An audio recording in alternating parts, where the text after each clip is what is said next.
Welcome to the podcast. We do recover with Jared Miller, your host. And I'm Dr. Terry Sellers, your co-host. This is a podcast about recovery from addiction. We want to talk about what successful recovery can look like. Brought to you by Steps Recovery Center and the St. George Hilton Garden Inn.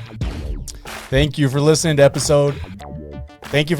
episode of We Do Recover. I'm your host of this thing, Jared Miller. You forgot the episode number.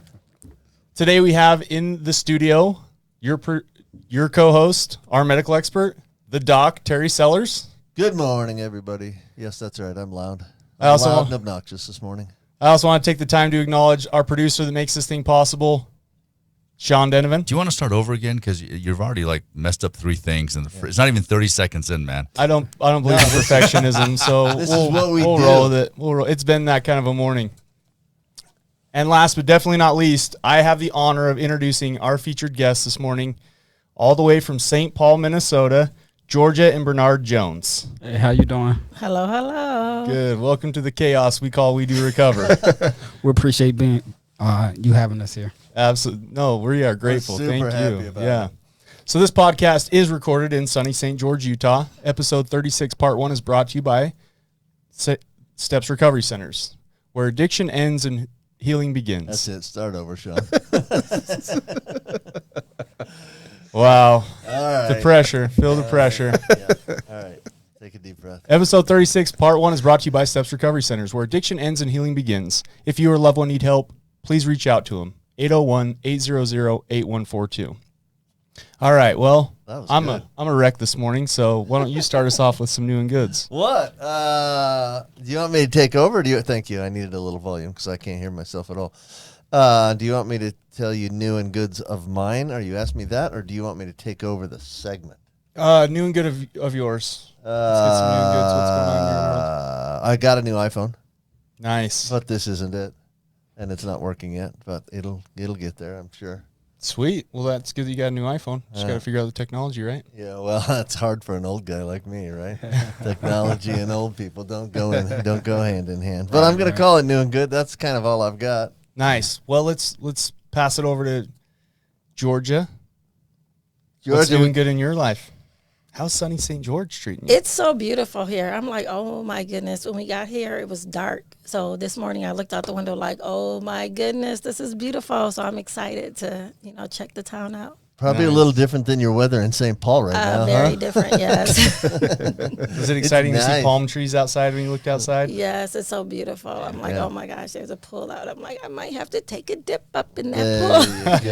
There you go. And if you get a chance, there's some great hiking. Just get out in it because it's fun. It's so beautiful here. Good, it's a nice place. Yeah. What about you, Bernard? What's new and good in your world? Oh, man, just Utah is new. First time here.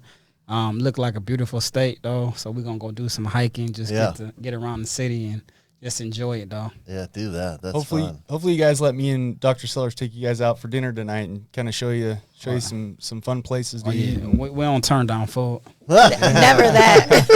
That's my kind of people right there. Yeah. That's right. That's what I'm talking about. We don't turn down food. Not at all. It's a good motto. I like it. All right, Sean Denovan. What's new and good in your world? You kind of got me miscombobulated this morning. I had an anxiety attack because next week we're not doing a podcast because of some. Yeah, I'm going on a motorcycle ride to Laughlin. Right, and so I showed up this morning. Personal reason, and I wasn't here. Yeah, totally. Yeah, you weren't here. Sellers wasn't here, and I was like, oh, please don't make me like. Did I mess up the date? Because these guys came all the way from St. Paul, Minnesota, and I was having an anxiety. Oh, you guys are the ones. Yeah. Oh, I really should have been here on time. Oh, no. My brain is not working. My kid's 18. He's 18. So it's one of those things, and the clock's ticking, and so any moment I can get. So I locked him down and said, we're having breakfast. And the place didn't open until 9. I thought they opened at 8. And so it was just one of those things. Nonetheless, I had a super awesome breakfast with my kid. Nice, and that's important. We're both full with it was Sugar's, a new restaurant here in town, and oh my gosh, did they pay you for that plug just now? Not a dime, but I mean it's just big, lots of food, delicious, made from scratch, and I mean it takes a little longer for them to make it, but it's good. It's worth it. So I'm like kind of lumpy and frumpy right now. Nice, but I had a great breakfast with my kiddo. Yeah, that's nice. That's good though. And I've made everybody wait because of that. It's okay. It's all good. We like to mess with Jared's anxiety. It's actually one of my pastimes. Yeah, this is true. This is true. All right. Well. Hey. Oh yeah. I forgot that I'm in studio, and apparently I'm supposed to take over at this point, huh? Yeah. All right. Well, we got some very special guests that are all the way here from Minnesota. So let's not take up too much more time bantering. Let's talk to them. Okay. So tell us, first of all, let's just get started with who are you? Tell me a little bit about who you are, what you got going in your life, that sort of stuff, like the here and now. Well, my name is Bernard Jones. Originally from Michigan. Been in Minnesota for the last 15, 20 years. Wait, where in Michigan? Benton Harbor, Michigan. Oh yeah. So I spent some time in Detroit, basically. Okay. Love it. I loved it. I didn't love Detroit. Let's be honest, but I did love You Michigan. already know he's a liar now, right? You can't trust anything he says after he said I love Detroit. No, I said I didn't love Detroit. I did love Michigan, but I didn't love Detroit. Michigan, it's a good place where you can just. I'm glad I grew up there. I just say that though. Sure. It's a lot of stuff that I learned and I'm able to implement to life though. Yeah, sure. Seeing the harsh stuff that come through that way. Yeah. So I'm sorry to interrupt what you were saying because I get a connection with like a state and I go crazy. So No. keep going. What's happening in your life? What's happening now? Just me and my wife. We just enjoying life. Got a couple businesses, but we don't want to talk about that stuff now. So yeah, that's about it. That's all I got right now. How long you been married? 5 years, be 6 in May 15th. Okay. Have any kids? Yeah, 3. 3 kids. How old are they? 11, 21, and 24. On the 21st. Yeah. Wow. And 2 grandkids. You can't be old enough to have grandkids. Yeah, I'm talking to you now. Bernard's probably Sellers, you got to prep us guys before you ask those kind of questions in front of our ladies. You know what I mean? Right, because like Bernard, my guy, he got them all. But like, I was having anxiety for Bernard. Like, okay, only because I keep talking about what we're gonna do. What are we gonna do for our 6-year anniversary on May 15th? He already tried to make plans. I'm like, did you forget that's our anniversary? He's like, oh yeah, no, I remember. yeah. No. Listen, I was smart. I'm gonna help out now. He told me he's already got some really cool plans. Right. He just hasn't told you yet. See, there you go. See, I'm just trying to help you out after trying to hang you out to dry there earlier. So after this intro, you guys know how simple-minded I am, and so that's why me and Mandy picked 7-14-21 because skip by 7. I can't forget that, right? See, that's a good number. And that's what we did. You'll forget 5, 15, 15. There you go. See, I like. It was based on those numbers. That's a good one, actually. I Yeah. didn't think about that. Pretty smart. Don't ask me when my anniversary is. Oh, hey, if my wife's listening. I know it's the 14th of August. I got you. All right. So, you got to tell us who you are then. So I'm Georgia Giles Jones. I'm originally a Giles, and I have added my husband's name, so I am a Jones now. I'm born and raised in St. Paul, so that's my stepping grounds. I love it. Besides the winter, otherwise it's a great state. Yeah, except the winter's 9 months long, right? Yes, and there's no palm trees. No, there aren't. But the summers are spectacular. They're awesome. They're really nice. So sure. yeah, spring and summer. Yeah, spring. Yeah, probably pretty similar to Detroit's weather. I'm guessing. I don't know, but I think Minnesota like a little better. Yeah, because Detroit's I hated. Like I hated those winters, but. On the winters, it's way worse in Minnesota. Yeah, Detroit is? Yeah, no, Minnesota is. Oh. Yeah, that's what I would think. Yeah, Minnesota, that part is not good. Long. Yeah, super. Right. Long. So you brought him to Minnesota. Actually, no. I don't know what brought him to Minnesota. We met at St. Paul College. Opportunity brought me to Minnesota. Opportunity, yes. God brought you to Minnesota. Right. Yeah, just in Michigan, though, it's not a lot of opportunity there. Okay. So my dad stayed there I used to go to Minnesota in the summertime. And when I graduated high school, my dad wanted me to come up there. He got me a job with him, and no looking back from that point. Yeah. Well, if you don't mind, I'm going to interject, and let's kind of get to your dad. And I understand both of you have a little bit of a different twist because you you haven't gone through a substance abuse disorder yourselves, right? But your families have. Yeah. So should we let Georgia go first, ladies first? And So they have gone through it, but just from Yes, we have different gone through it. but just from Yes. a perspective Different that we don't perspective. always see on this show. We Yeah. know this perspective's there, but we have a lot of people that are recovering alcoholics or addicts on this show, and so this will be a fun episode to get that differing point of view for sure. So Right. Yeah, I was talking to somebody the other day. She's actually out of Texas, Dr. Linda Wilson, and she's a recovering addict. And I was like, I've been through it just as well, just on the other side. for sure, Having close people in my family, struggling with alcohol and drugs. So my son, he struggled with both as a minor. And as a minor, it's like I have to go to these treatment things with him. I have to sit in groups. I have to sit in meetings.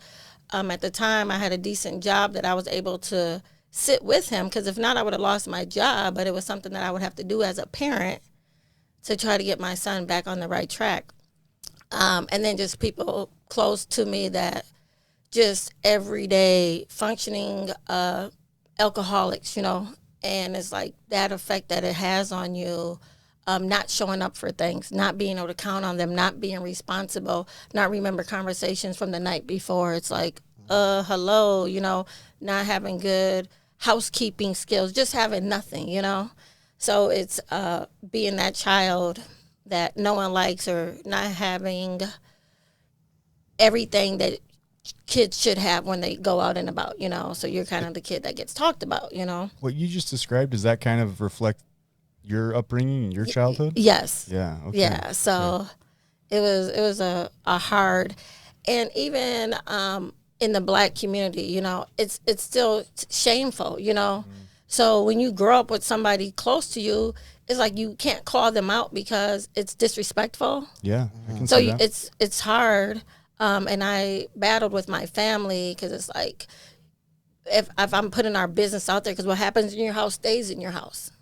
So you're not supposed to say it. And then sometimes it's a word game. Okay, maybe the people in my family, they're not alcoholics and addicts, but they struggled drinking. They struggled using alcohol.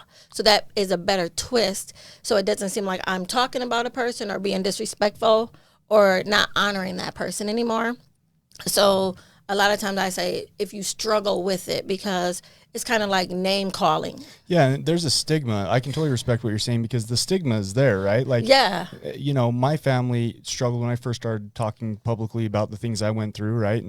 And for sure, like I think there's a big stigma behind this thing. And we're not saying they're bad people. Not at all. Right? If they struggled with cancer or diabetes, Exactly. could we talk about that? Right. Sure, right? But because it's so taboo, people they take it as offensive. Yeah. it's interesting because there's also the same sort of movement that you've experienced. There's that same movement in the medical treatment industry. Is if you heard me earlier, I said something about addicts, and frankly, that word is frowned upon even in the medical treatment model. Right. We call it, we say there are people with substance use disorder, or people Exactly. who struggle with substances. Yes. And you got that earlier than actually the medical community got that because of a cultural thing, because Right. of the respect for parents and the Yes. and the we don't talk bad about people in our house. Exactly. And that sort of stuff. But we've got that. I occasionally slip and say the word addicts, and occasionally people will stop me on that.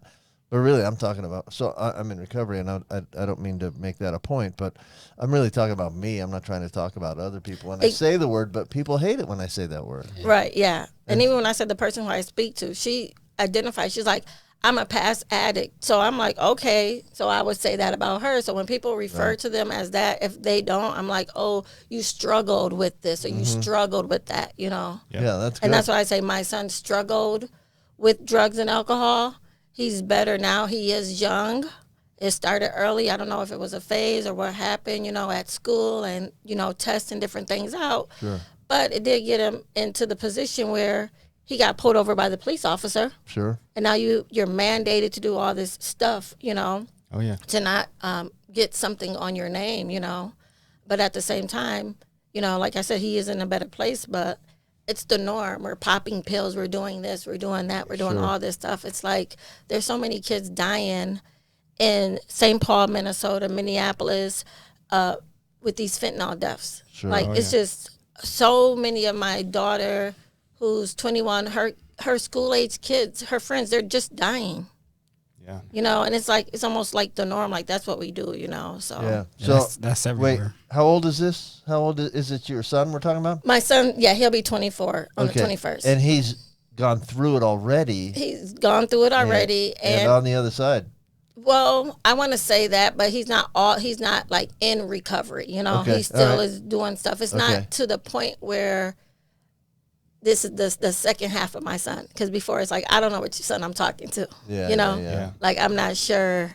That Are you Dr. this Jekyll, son Mr. or Hyde yeah? thing. So it's saying like, that's which one are you? That's a tough early age, right? Yes, yes. I mean, that's the age when people are dabbling, not when they're getting better. Right. So he's at a better place. Is he completely sober? No, he's not. You know, but it's way different from where he was at. Oh, I love this though. I love this conversation because you know, a lot of times in the treatment field, one of the things that's been a real problem is that the success rates of treatment are pretty low, right? I mean, the successful treatment is lovely, but it's not the norm. Like, frankly, people get out of treatment and relapse all the time, and we call it. And you're phrasing this really beautifully, because sometimes we call that a treatment failure. But the truth is, if somebody was using drugs 365 days a year before treatment, and then they're using drugs 12 days a year after that, would you call them completely clean? No, you wouldn't. But would you call that treatment a total failure? No. Right. I mean, that's a person with a better life. They're not getting pulled over by the cops as much, or they're not. Right. If they do, they're not having that paraphernalia and drugs on them at that time, because they're doing different. And in the second half, we'll talk about it, about that failure piece. And that's why we do recovery homes, because we know when you leave treatment, that's just the start of it. That's just the start of your recovery journey. Beautiful. Absolutely. How'd you guys get so smart? I don't know. Well, let's get Bernard. You had plenty of education. Right. Yeah, let's get I get it Bernard's from upbringing, Bernard, because right? I feel like Bernard kind of grew up in the same situation too. Oh yeah. Well, my situation, it was like a lot of my uncles and grandfather and those type of individuals. They did a lot of drinking, so I saw a lot of fighting amongst family members, amongst each other, and everything like that. So that always skewed me away from not wanting to, drink like that or do drugs, because I saw the craziness that happens when somebody just gets too intoxicated or smoke crack or whatever their vice was, though. So that made me just stay away from it. But so like one of my uncles, he died a few years back. He from like an overdose. He had his leg amputated. He had diabetes. He just had a lot of stuff, but the drugs and alcohol just had control over his mentals, and he just didn't want to stop, though. We tried to give him to go to treatment. A lot of, to piggyback what Georgia said, a lot of black individuals, we don't know what treatment was. Like, prior to us even opening up sober homes or recovery homes, we didn't know what treatment was, because we didn't come from that background.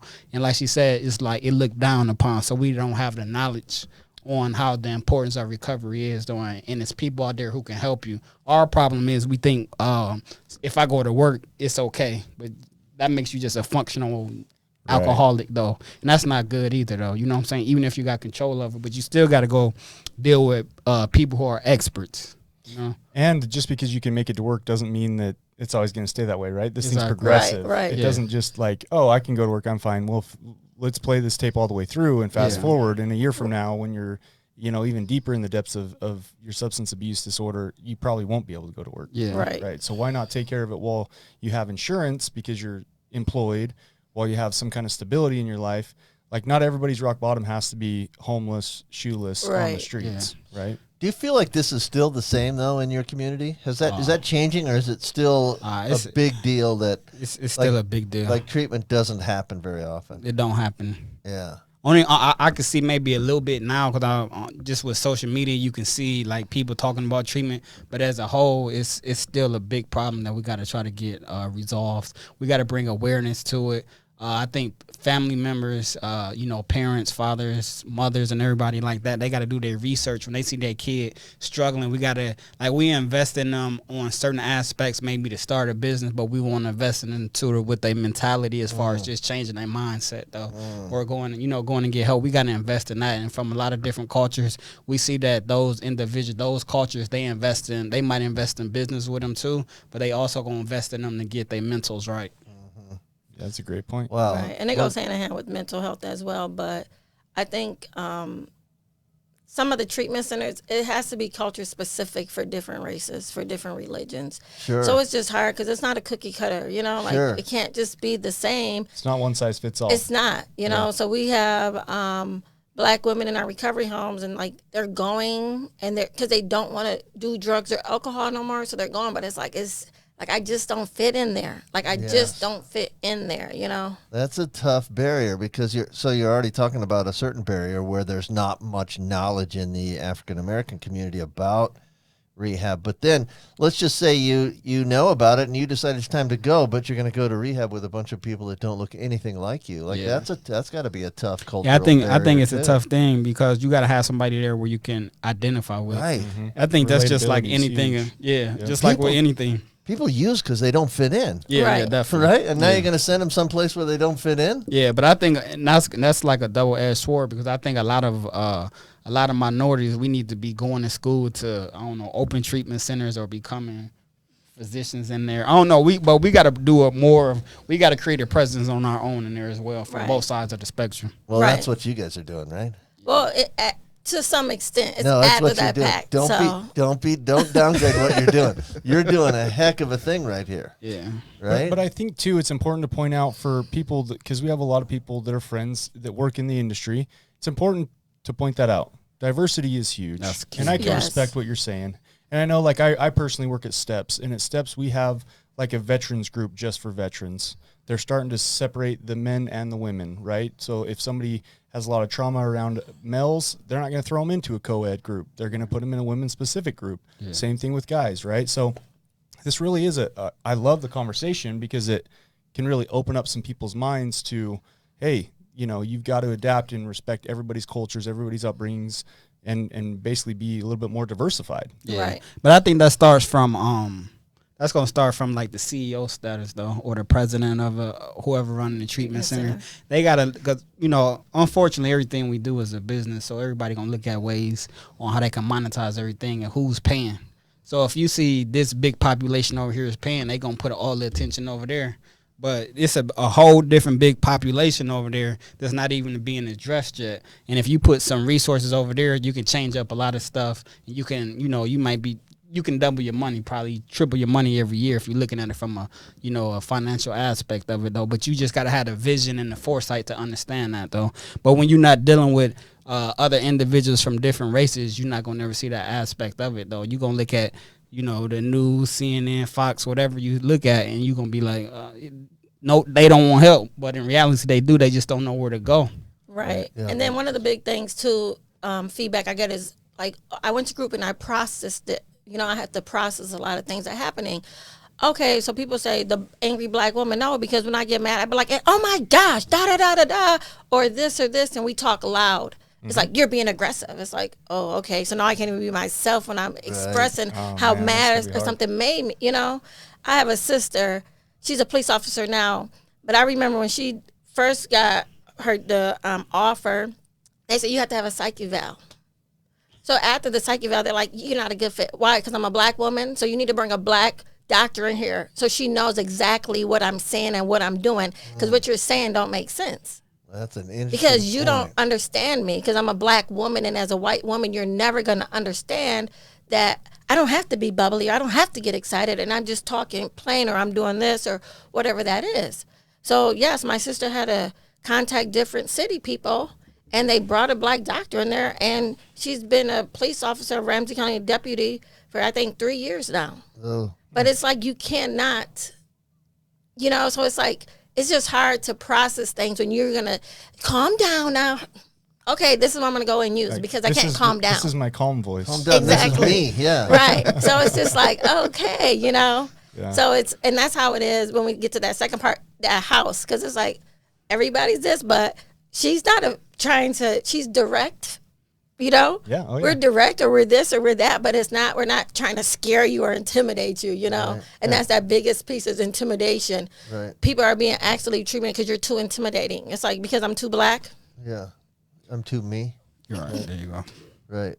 Yeah. Wow. Yeah. That's a great point. I love that, because it really does. It opens up the conversation of diversity and people's upbringings, and what's normal to them might not look normal to you. Right. And how can you make them feel comfortable? So we're going to get to more of this in part 2. This has been a great episode in part 1, right after this 30-second break from our sponsors. You are listening to We Do Recover with Jared Miller and co-hosted by Dr. Terry Sellers. We'll be right back after this short break with more of We Do Recover with Jared Miller, sponsored by Steps Recovery Center and the Hilton Garden Inn.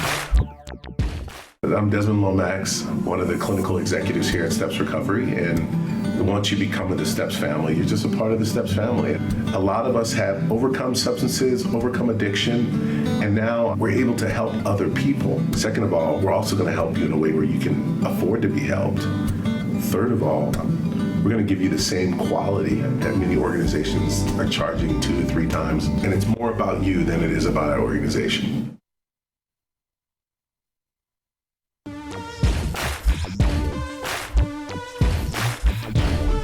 We welcome you back to We Do Recover with Jared Miller, co-hosted by Dr. Terry Sellers. Brought to you by Steps Recovery Center and the St. George Hilton Garden Inn. And now with part 2 of our podcast, Jared Miller and Dr. Terry Sellers. All right, welcome back to part 2 of episode 36. We have in the studio Georgia and Bernard Jones. Before we get back to their story, we got a couple things that we've got to address here first. First of all, episode 36, part 2 is brought to you by the Hilton Garden Inn. It's always sunny and bright at the Hilton Garden Inn in St. George, Utah. If you're traveling through southern Utah, if you want to come check out Utah, give them a Google search. Just type in Hilton Garden Inn, St. George, Utah. They have amazing amenities. How was your guys' stay? Beautiful. I like the location. Good location. Great room. Soft nice bed. people there. Yeah, it's right off the freeway. Clean. Yeah, it's beautiful. I pulled up there this morning. I was a little jealous because somebody's got a big old Ford truck with all these toys in the back. He's got like a razor and dirt bikes, and I thought, man, that was me. It's a perfect place to. There you go. You got a big old open area where you can pull those things in. So sweet. Wasn't me. Should we get to our book winners? Okay, contest winners today. I got them. I think I got them. All right. So we had 3 more contest winners today. Again, go to the website. It will give you, or the Facebook page, it will give you instructions to qualify for next week's drawing of Jason Coombs' book, Unhooked. And if you qualify, we will have a drawing next week and give away 3 more copies. I think we still have books, don't we? Oh, yeah. Got a whole Jason's going to be on the box. podcast in 2 weeks. The 30th. Next week we might take a break. I'm not sure, but we'll let you know. So our winners this week, 3 winners. Greg Osler won a copy of Unhooked. Amanda Carrillo. Amanda's awesome. She's been on the show. We love her. Love Amanda. Yep. And Skippy LaTroy. That's my boy, Skippy LaTroy. Skippy's got, if you've ever seen Skippy's little pieces on either Instagram or Facebook, he's got the carrots of Instagram or the carrots of Facebook, where he sits there and chews carrots and gives us some advice. Awesome. Yeah, that's Skippy. Be sure to send us a direct message through our Facebook page with your address so that I can get those mailed out to you. Yep. Send that in, and Jared will mail them out like the day he gets it. He mails them out right the day he gets them, every single time. Yep. For those of you still waiting on last week's copy, it will be mailed shortly. I'm a busy guy, man. I work full time. I go to school full time. I'm planning a wedding. I do a podcast. I'm only trying to make fun of you, excuses. dude. They would, if I was in charge, they wouldn't get mailed for another 6 weeks. So let's get back to it. So so this is fun. I'm having a great time because one of the things we're getting today that we haven't gotten on this podcast, we're getting 2 sort of different points of view that we haven't had in the past, and one is. We're seeing this from the eyes of people who have experienced recovery or experienced addiction, not personally. Like, they weren't the people that were addicted, but they've got very close family members, both children and parents and generations before them. And then the second thing is we're getting some real cultural differences that we don't have on this show very often, right? I mean, let's be honest, it's a show of a lot of people so far that have looked like me, right? I mean, honestly, I gotta be honest, it's a bunch of people that look like me. Yeah. So it's fun. We're getting. We're here to break the mold. Thank you. Yes, thank you. Well, we appreciate it. And on We Do Recover, we're not afraid to have these hard conversations. Yeah. Right. And I love it. It's So. all Yeah. good. It's all good. So let's transition to. Well, I don't know if we need to transition. We're getting some great stuff, but let's go to sort of what's going on, like with what you're doing now. Yeah, because you guys own a couple different things in recovery, right? Let's talk about that CVH stuff. recovery, and then the one that precluded that. Yeah. So back in 2015, we had started a recovery home, basically a sober house. Yeah. What was that? Just what was the inspiration for that? Like what? The inspiration for us was we had a home that we just had remodeled a few years back, and we didn't want to be traditional landlords. Okay. Because we know the wear and tear that come along with it. So we Sure. was just going on how we want to do it. Then actually her sister had told us about recovery homes. Because we never heard of it prior to that, though. So we did our research. We just thought it's a way for us to help the community, and it just be more beneficial for us as well, especially with us coming from backgrounds where people in our family did drugs and friends. Like I always say, all my friends and a lot of my friends and family either sold drugs or did drugs. So I'm just here to just try to clean up a little of the mess that they done messed up on. But Or make a difference, right? Make a difference, man. Yeah. That was the reason why we did it. We didn't really know anything about it. We just did our research, and we opened our first house on July 1st, 2015. We got a couple now. Then we went on to do consulting because everybody had seen the success that we was having, and we helped a lot of people open up sober homes in the Twin Cities area. Then Georgia can take it from there. He always says, and you can take it from there.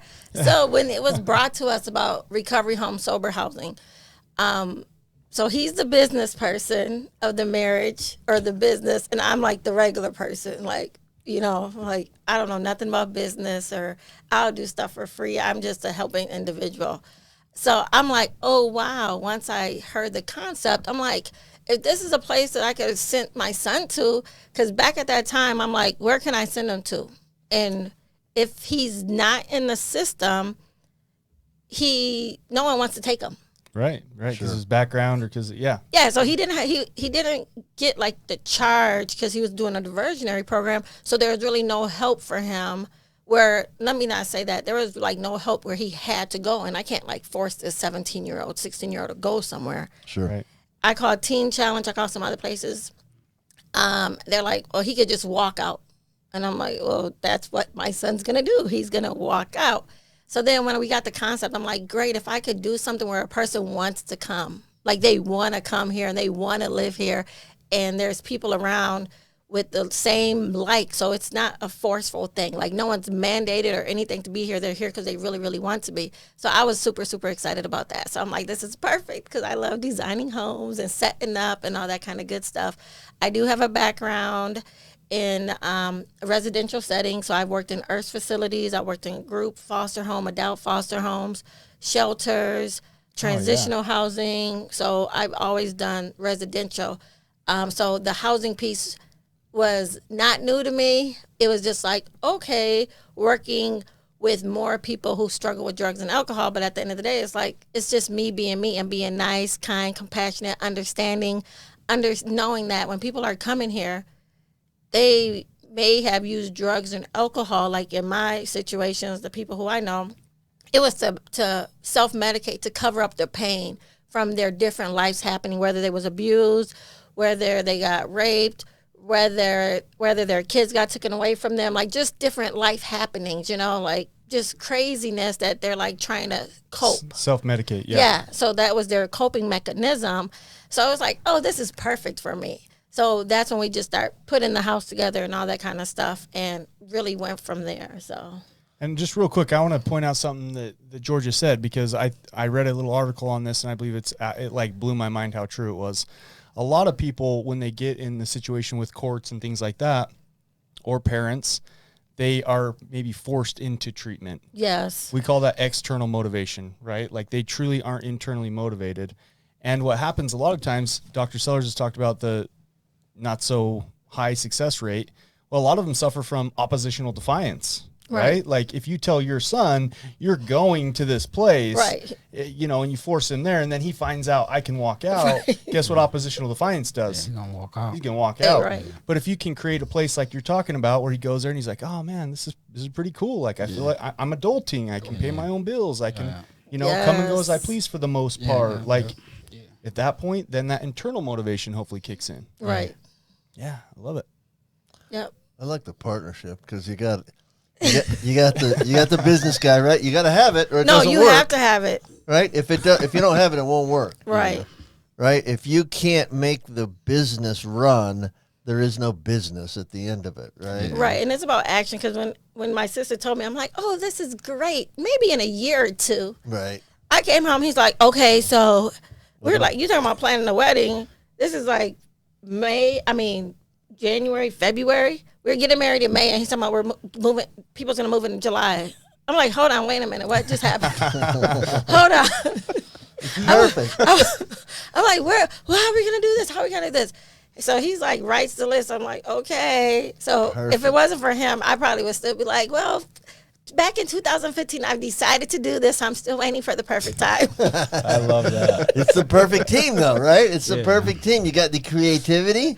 Right, you got the business driver, you got the whole thing going right there. Well, so that's a great team. And her background is unspeakable. Like if she's done this for other organizations right. and in other situations, like she has the perfect background. For it. Perfect, right? Yeah, it's awesome. Yeah, so 2015 we started Central Village Housing, and we just we felt like we created a blueprint for success. CentralVillageHousing.com. You can look at our sober homes and everything like that. So we had a lot of people coming to us like, yeah, we want to open up sober homes, you know, everything like that, recovery homes. So can I pause real fast? So right now with Central Village Housing, we have 20 residents. Yeah. Oh wow. So we have two houses with 20 residents right now. Wow. Are they both full? Almost full. We got a couple open beds. Yeah, we deal with women.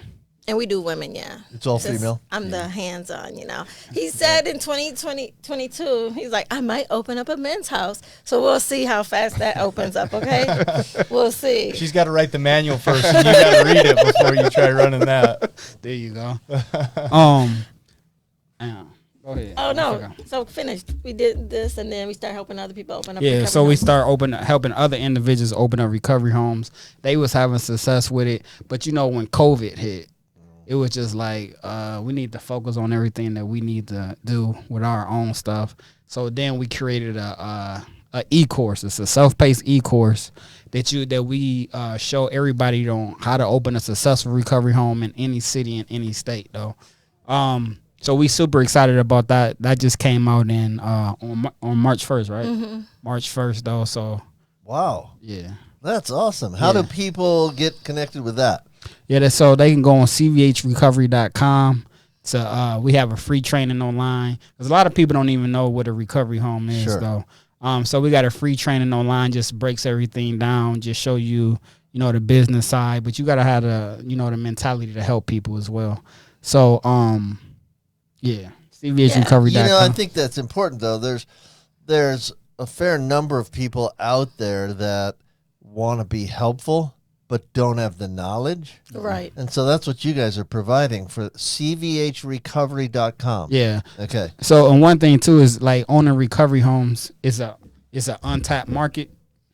So, right now, and especially like with this pandemic going on, when this pandemic clear, you can imagine all the people who are going to be going to, rehab and, everything like that. So our thing is, okay, we know that you can make money, but it's also just about being able to help people out there as well too. Because right now, when this stuff is over, we're gonna need everybody, all hands on deck to get everything, get the smoke to clear though. Sure, I think there's some truth to that. I mean, I work in the industry down here in southern Utah, and our sober living homes are backed up. I mean, can't find a place. For sure a dramatic shortage of Right, Yeah, right. like there's people on Facebook Marketplace that are looking to, rent rooms to people in recovery because recovery homes that are structured and do UAs, and I'm sure there's a Right. whole protocol that you know about. Yep. Like the right way to do it is all Exactly. full, and so people are looking for all these, little splits in the system, and Right. that's how people fall through the cracks. Exactly, Right? And they're not yeah. being monitored. So that's cool. There's definitely a need. Right. Yeah. Especially when a lot of people don't know about, just from an aspect like what we was just talking about earlier with treatment. A lot of people, I think maybe sometime why the success rate might be low is because I think if you go into treatment for 28 or 30 days, you need somewhere to go before you go home. And I think a recovery home is the place that everybody should leave should go after they leave the treatment center though. I think you're going to see more success rates, especially if they're in a mind frame where they really want to do it though. No question. There's no question about that, right? So we have a severe lack of that. There seems to be one of the things that we don't do very well is, first of all, there's a whole lot of people out there with substance use disorders which go untreated. So we need to get people to treatment. But then the other severe shortage is after treatment, you got them all confined in this place, and they can stay clean and sober in this house where there's people watching. House by house, I mean rehab, where people are watching over them, and then you just send them home. Right. Now what? Or they go to the aftercare IOP, Right. intensive outpatient, but they're not going to make it if they're in this They go back to the past environment. behavior, the Right. environment. So they have to do recovery housing to make it to treatment. So it kind of go hand in hand. And even our residents, after they graduate, they don't move out. Like they will stay in the home. There's no stay requirement. Like we have someone in our house who's been with us for over 2 years. She's like, I'm not leaving because I'm not sleeping back on the bus stop. If I leave here, I'm gonna go backwards. Like you guys hold me accountable. That's just because it's like she knows like we really care about her and the other people care about her. So she has someone that is like counting on her to be good to herself, I love that. I want to point out something real fast though too, because some of the best treatment centers have a staging program. For instance, Steps Recovery Center, you go into RTC level of care, right? And this is where they're maybe lacking. And if places, the treatment centers that don't have it, they should definitely reach out and contact you and look at this, because a tier system, you come in RTC, right? That's your inpatient level of treatment. right? They transition you to their sober living house. Right. And then they go to PHP, which is partial hospitalization program. Right. You do that, right, which is 20 plus hours a week. Then you transition down to IOP that you're talking about while still living in a stable environment. And then, right, GOP, which is general outpatient program. IOP is intensive outpatient program. Right. But there's a step down system, and that, if we always say, trust the process, follow the plan. Yeah. If you do those things, then hopefully the success rate is a lot better. Yeah. Now, for treatment centers out there that don't have the tiered system, they definitely should look into that form, because just like everybody's saying, it's hard to go from, a safe place to an unsafe place. And sure, they're coming to treatment for IOP, which is a minimum of 12 hours a week. Yeah. But who's holding them accountable when they're not in IOP for the 12 hours a week? Yeah. Yeah. So I think sometimes we gotta just look at the person, our integrity too. Like, do we really want these individuals to succeed, though, or are we just looking at it from a financial aspect of it? Oh, no doubt. You got to have passion. You got to have passion. You got to have passion. You got to really want the best for the person who's going through the treatment process too, though. Like, but if you just come here and then do 12 hours and then go back to that environment that you did drugs in, the intention's not pure. Yeah, you're setting them up. Thanks for saying that, because I think that's a critical piece of it for sure. We have a whole lot of people who get out of treatment. They get clean and sober, and they're like, and then they see some dollar signs, and they think, I'm going to open a rehab, right? And they open a rehab, and then they start focusing on trying to make a dollar. Right. If you focus on trying to get people better, if you focus on trying to help people out, you can make dollars. Yeah. Right. The dollars will be there. Right. And that's okay. It's okay to make money in treatment. That should never be shameful. Right. As long as you're thinking about the patients or the clients first, it's okay if you make $1. That's totally fine. That's the dream, right? The dream is to make money doing what you love to do. Right. So as long as your initial intention is to do what you love to do and help people out, like Dr. Sellers is saying, it's okay to make money. Yeah, right. Like, that's the It's dream. obvious, though, that their intentions are great. That's the point. I mean, that's... Georgia and Bernard? Yes. Oh, If for you sure. If you have good intentions, it'll work. Right, it will. Yep. To be honest, I'm a little picky on who I let come on the podcast, and I just through phone conversations and doing my research, I could tell that they're genuine people, and that's why they're on here for today. sure. And we've been excited about this episode for a while. By the way. Oh, we appreciate it, man. And that's the thing too, because it's like we're saying, if it's since you don't consider a substance use disorder a real sickness, you know. I do, but not. No, but the society. Everybody else, right? Sure, So society doesn't. when for sure. you know you come after whatever sickness you have, like you're going to classes, you're doing all this different stuff. It's just not like you get out the hospital, okay, fine. Even though you just had a heart attack, you know, you're changing your lifestyle. You're eating different. You're exercising. It's a new lifestyle change, and for some reason, it's not going to be a 30-day fix. You know, like it's not. It's just not. It's a life change. You know, so it's like if people look at it as a life change, that it's not just going to happen that fast over, oh, you did treatment, you're cured, now figure it out, you know.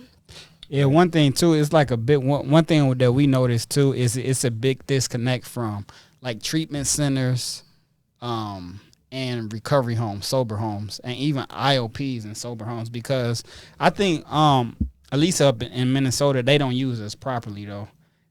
They need to communicate.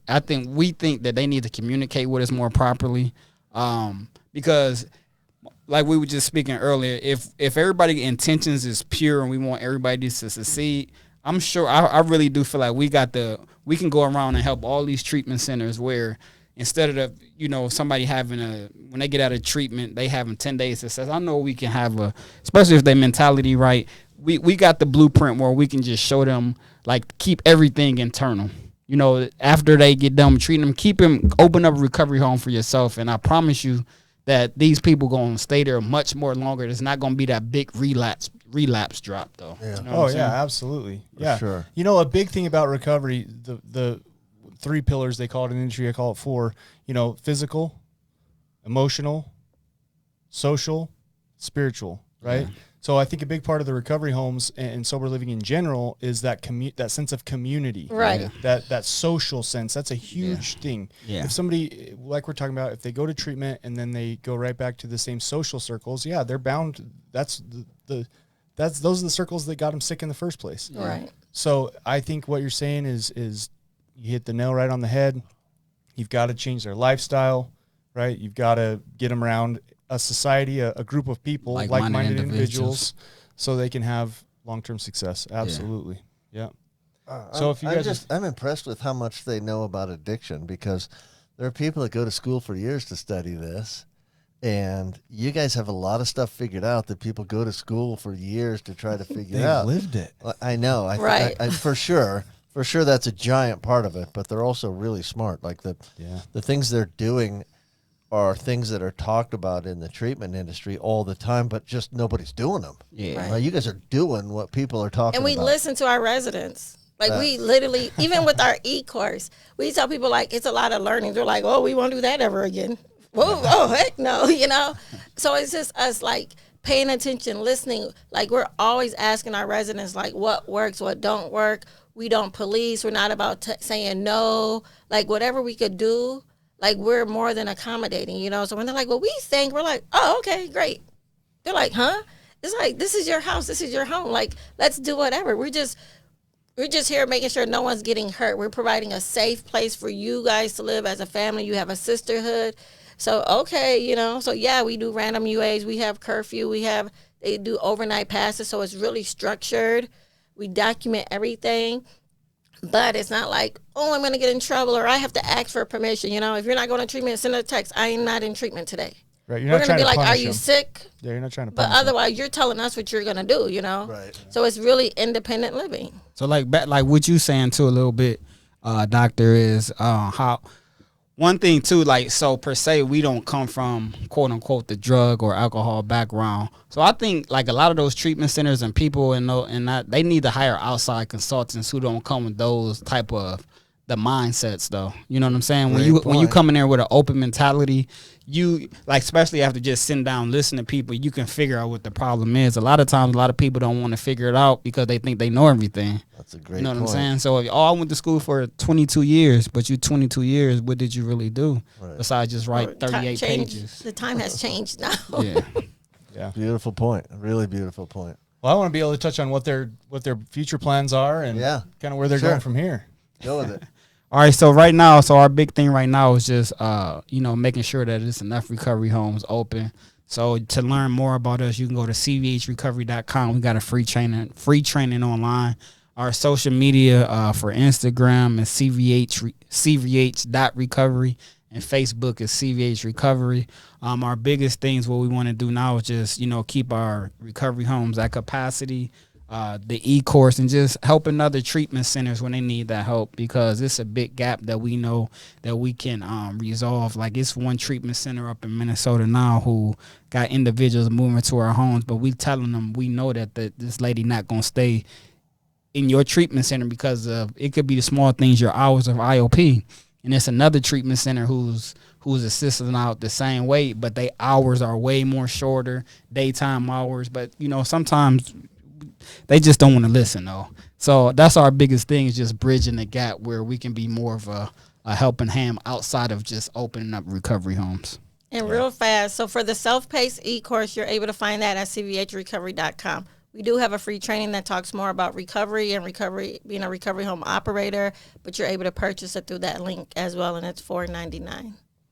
Awesome. Beautiful. cvhrecovery.com. Don't forget that. Yeah, that's the biggest service, I think, is the training other people to do what you guys have figured out. That's awesome. Yeah, when you got a blueprint for success, though. I love that.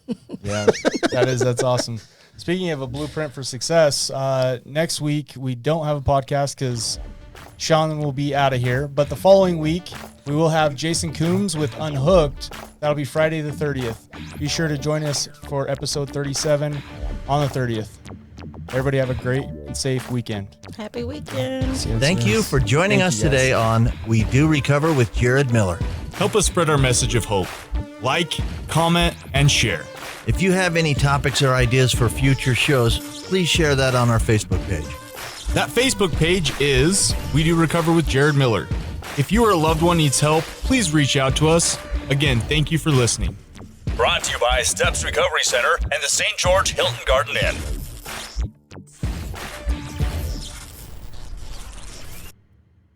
This has been a production from a podcast studio.